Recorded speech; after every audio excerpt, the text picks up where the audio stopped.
Kita ke berita terakhir, Tribuners. 53 sarjana baru STKIP IWN siap terjun. Bupati SBT soroti tantangan globalisasi.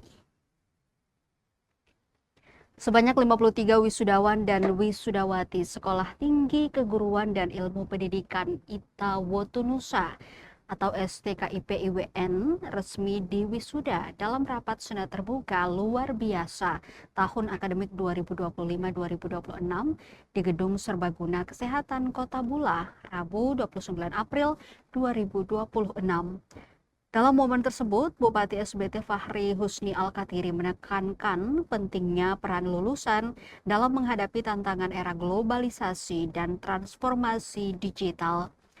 Sambutan Bupati dibacakan oleh Asisten Pemerintahan dan Kesejahteraan Rakyat Setda SBT, Dr. Andes Ramli Kilwarani.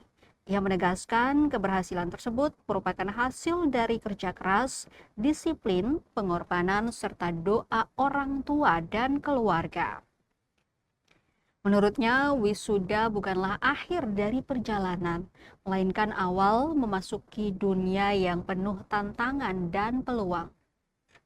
Para lulusan diharapkan tidak hanya mengandalkan kecerdasan intelektual, tetapi juga memiliki integritas, kreativitas, serta kemampuan beradaptasi dengan perkembangan zaman.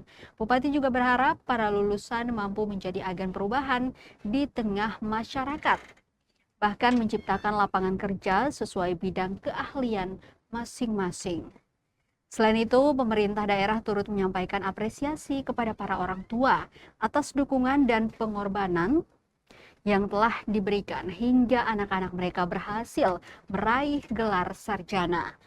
Pemkab SBT lanjutnya berkomitmen terus meningkatkan kualitas pendidikan sebagai kunci menciptakan sumber daya manusia yang unggul dan berdaya saing.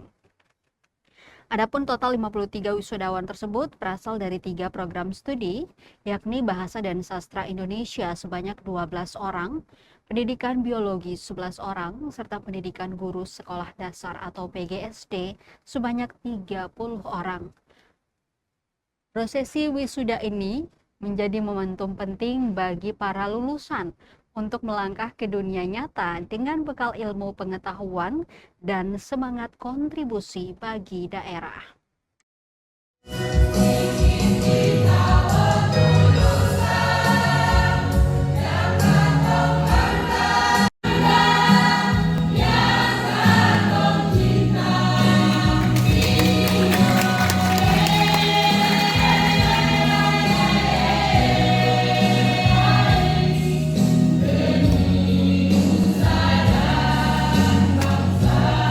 Pada saat ini adalah perayaan atas dijawabnya doa kedua orang tua kalian.